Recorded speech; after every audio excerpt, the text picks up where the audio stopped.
Hi, my name is Maria Williams, and today I'll be presenting on the relationship between US and China as a rising power and one of our competitors.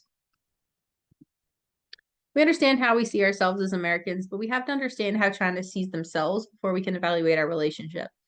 Historically, the emperor received a divine right to rule as the ruler of everyone under heavens, not just everyone on mainland China. And so this was the concept of Tianxia, everyone under heaven. And so when other countries came to China, the emperor saw themselves as their subjects too, whether they realized it or not. And this was in opposition to the ideas of other countries, and especially the Western world, that identified themselves based on geographic boundaries of control or particular leaders in power. That was not the case with China. And so they saw themselves as this middle kingdom. That's literally China in Mandarin, middle kingdom, Chongguo. And their cultural supremacy was their weapon of choice. When other countries came in that had more military capacity or threatened them, they would eventually, even if they took over for a while, be forced to adopt Chinese language and customs and culture and ways of governing. And so the Chinese identity prevailed for thousands of years through shifts in power and civil wars. And in the modern world, this is mirrored by the three worlds concept, the idea of the developing world, the developed world, and then China that moves at will between both of them, depending on its particular moments of strength or weakness, as well as what it needs to do to maintain its national identity and its freedom of movement around the world. And the Chinese Communist Party is struggling right now to identify with the newer generation and recognize where they're going to go because China has been a developing country for so long that now that it has stood up, as famously proclaimed, where does it go now? What does it aim to do and to accomplish? And this is going to play out over the next couple of decades of policy formation. The first contact with the West in a very major way was the McCartney expedition in 1793 during the Qing dynasty, during which time England sought to secure trading privileges with China, as well as establish diplomatic recognition abroad and some kind of normality in relations. However, the emperor saw them as their subjects from a faraway land approaching with tribute instead of trade, and could never even consider diplomatic relations because that implied an equal status and standing between countries that he could not accept. However, the Opium Wars and the pressures of more developed Western navies eventually led to China conceding many points. And in 1844, the U.S. signed a Treaty of Wangxia with China, which gave them most favored nation status, which was very typical despite its name with other countries at the time, and gave them access to certain ports in China and expanded trade privileges. In 1911, the Qing dynasty fell and the Republic of China was established.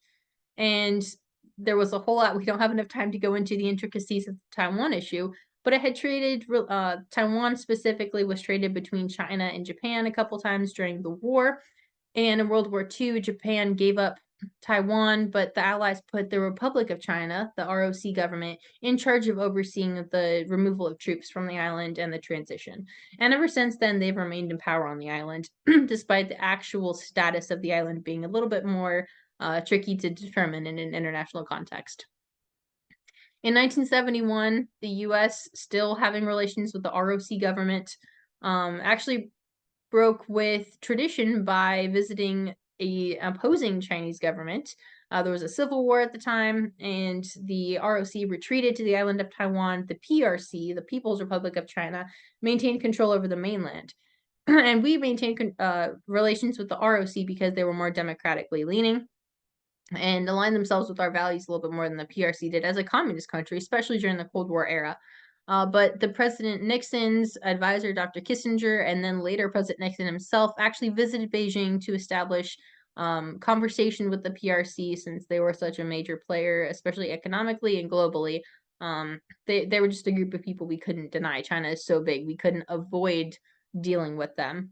And in 1979, the U.S. shifted their recognition and status of diplomatic embassy and officials and everything over to the PRC from the ROC. And this was reflected in the international context too, such as in the UN, where China's seat was held by the ROC, it was shifted to the PRC, and other countries followed suit. However, we had to deal with the communists, but we were still trying to maintain informal relationships with the ROC on the island, which continues to this day. In the 1980s, China saw a huge amount of economic reform as Deng Xiaoping stepped into the leadership role in place of Mao Zedong. But in 1989, the Tiananmen Square massacre froze relations for a while because the U.S. couldn't deal with someone who violated human rights so badly, but at the same time, China couldn't deal with someone who dictated how they were supposed to manage their internal affairs. And this was a huge freezing shock to the international community. However, over time, relations normalized again, and in 2000s, China became the biggest buyer of U.S. debt and joined the World Trade Organization as a reflection of their economic progress and their ascent to becoming a superpower. There's so many current tensions and conflicts to go over that almost every point we have so much difference in our values as well as in our methods of governance that in every sector there is a place for conflict to evolve. So, going categorically here, the issue of human rights is treated in China mostly as something that is an internal issue that other countries have no say in, whereas the US and more European nations see human rights as values that are universal in nature. And so they can be exported without violating sovereignty, whereas China does not see it that way. So, there was a Muslim minority, the Uyghurs, in the northern province of Xinjiang that have been subject to re education camps, forced labor, even going as far as rape and murder. And these are things that are a sticking point in international conversations about human rights for China. Labor conditions across the country, withheld wages, child labor, because China is such an export focused country. There's a huge amount of issues of labor conditions. Freedom of the press, religion, and assembly look very different in the U.S. and China. China has maintained control over the press, and even in the modern era with internet governance issues and censorship, but also prosecution of journalists. Religion is strictly monitored and controlled by the government. There are 5 CCP allowed religions. That even in the way that these allowed religions express themselves and worship, their beliefs are tempered by this aspiration of the CCP to create a monolithic, more social, political identity that can tie in religion, but how they present their beliefs is controlled by the CCP. And assembly, especially we saw during COVID-19, the way that they enforced lockdowns was unseen before with locking up people inside their houses and using barbed wire to enforce social distancing issues. But China is just as quick to point their fingers right back at the US when it comes to things like our abortion laws, putting women's lives at risk, our issues with gun violence, racial tensions, and hate crimes with the police and in different communities, as well as the cost of living crisis in the US and our inflation. In military and security, Taiwan and South China Sea are huge flashpoints for an escalation of regional tensions. But there are other things as well, such as the Russia and the Ukraine war. China has aligned themselves with Russia historically and refuses to condemn their aggression in the Ukraine war.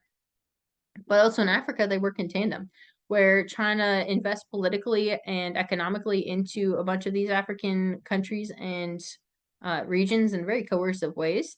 The Russian security aspect cooperates with them and vice versa, such as through the Wagner Group and different privatized military that are endorsed by the Russian government. Maritime developments of different trading routes because China is such a big landmass and is trying to be labeled such as a near Arctic power so that they have relevance in conversations about Arctic shipping routes. There has been some cooperation on drug trafficking, though, between the two countries and how they monitor and enforce different trafficking measures at customs and at sea and vice versa. Diplomatically, if international forums are a hotspot right now where China is investing more and more economic and political capital, and the US is isolating themselves and trying to tamper down on its investment into these places.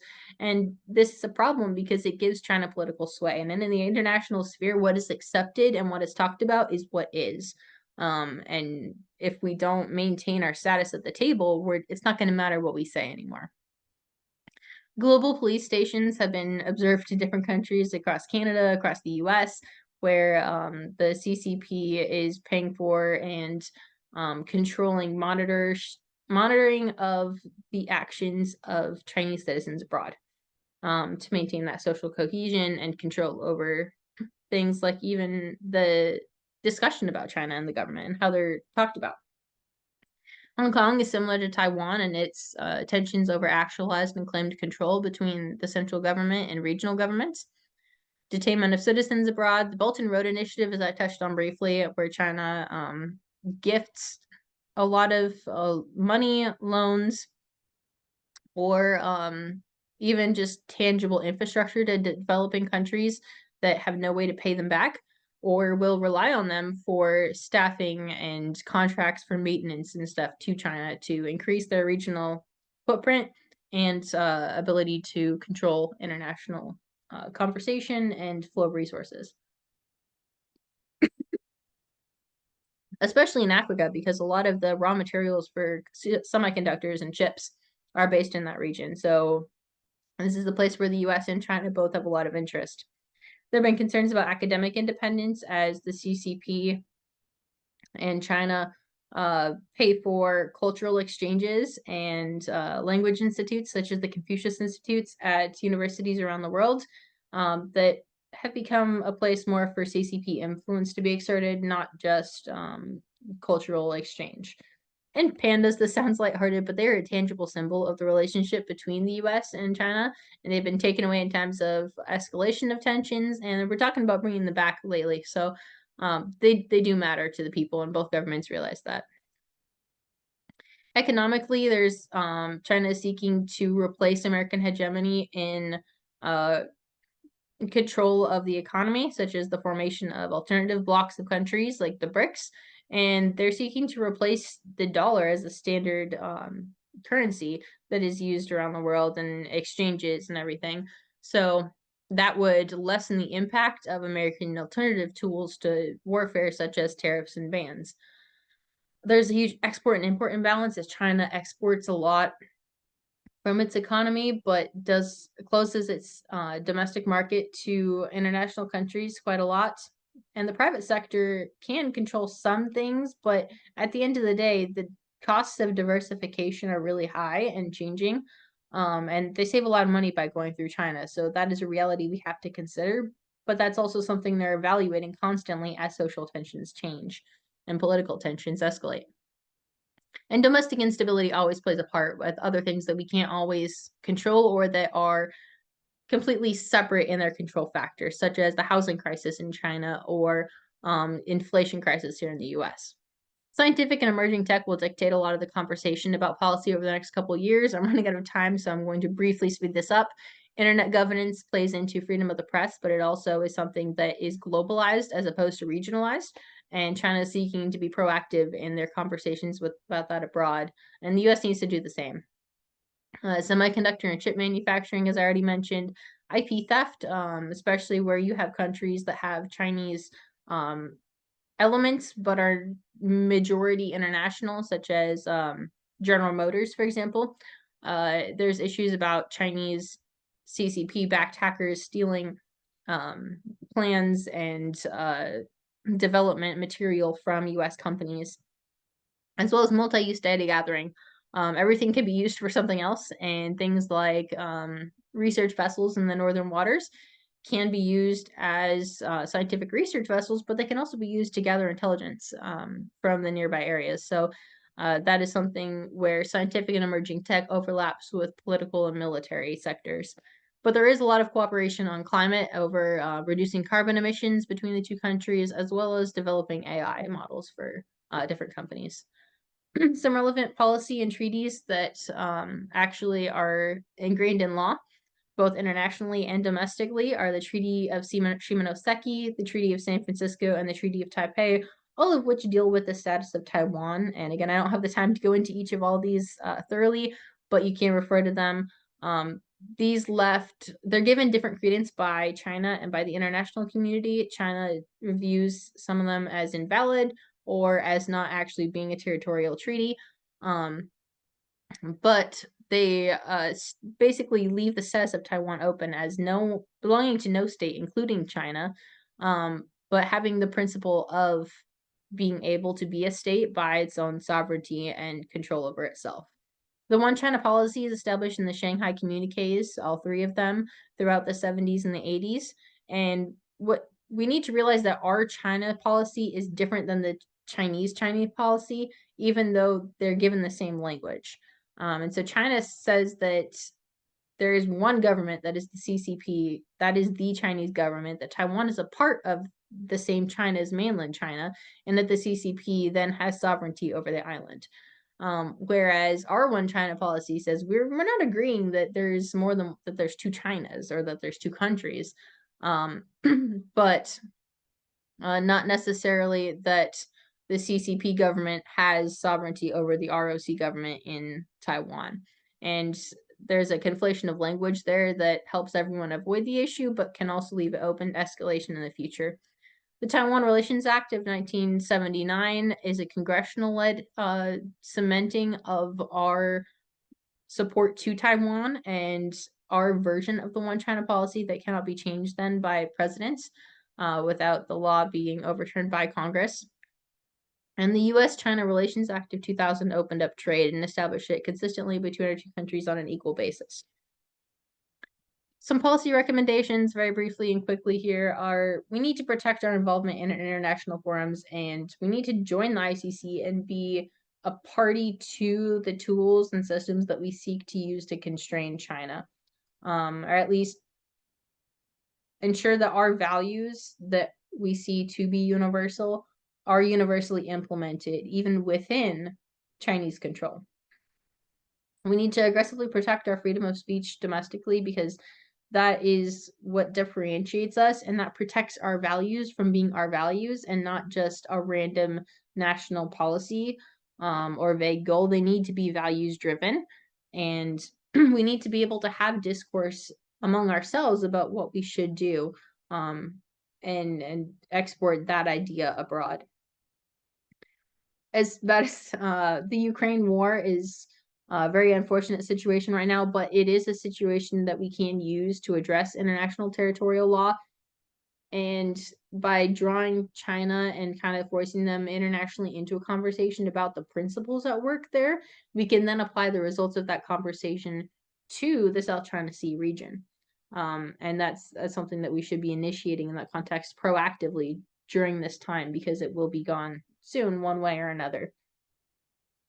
We need to support Taiwan's asymmetric capabilities as we've been doing, but that is not something we can abandon because that deters an escalation in the region by making the cost of China actually invading the island more than they're willing to accept.